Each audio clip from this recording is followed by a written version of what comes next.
Hello and welcome to our basing guide. We're going to be doing a Base Across Middle-earth series of videos. Today we're going to be taking a look at basing Dunland Warriors for an assault against Edoras. For this build we're going to need a sheet of corkboard.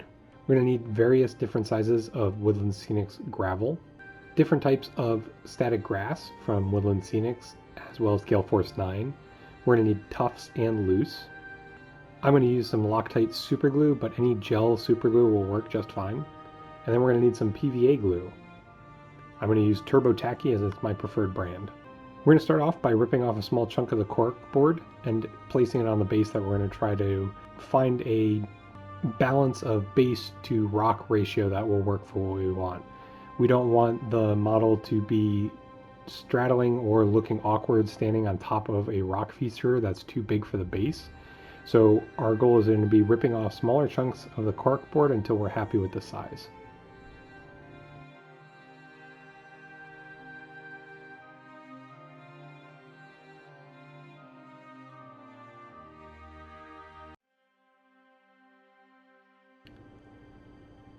Once you've ripped off enough pieces of the cork that you think it's going to sit on the base nicely and not be too obstructive, we're going to put some super glue gel down on the base, push the cork board into the super glue gel and give it a wiggle.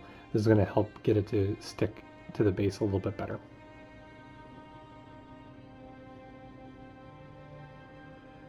Once the super glue is dried, we're going to come in with our PVA glue, and anywhere that's still exposed base, as well as anywhere that you think is going to look better having some textured gravel features, we're going to put a decent coat of this PVA glue on.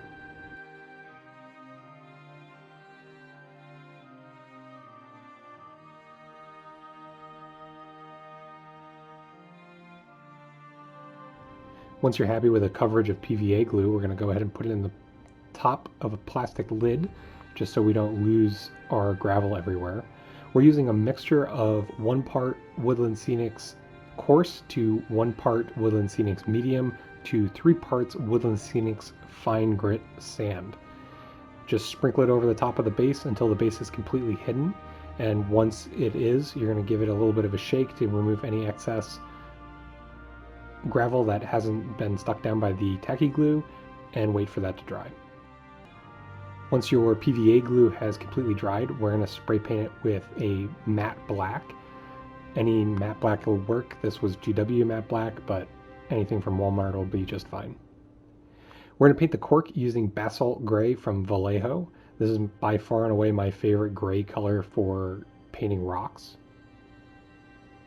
Once that's dried, we're going to come back in with steel leach and drab and paint all of the gravel areas around the outside of the rocks.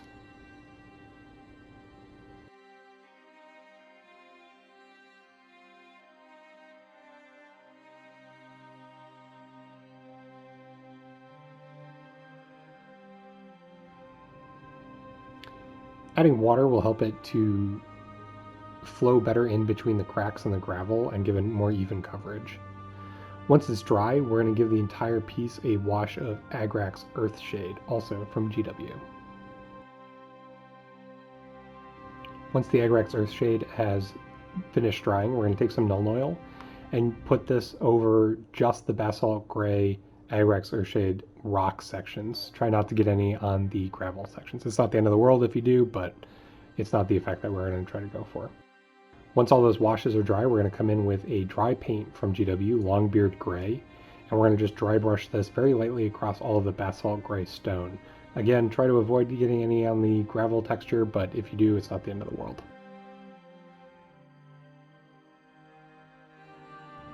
Now we're going to come in with another GW dry paint, Terminatus Stone, and we're going to dry brush this all over the gravel sections of the base. Once all the paint is dried, we're going to come in with our super glue gel and put a couple of little dots on the base. This is why we're using gel, not a liquid super glue. We want to have that super glue stay right where it is and not run through the coarser texture of the base. We want it to be sitting proud so that when we start putting our flock on, it will have something to adhere to.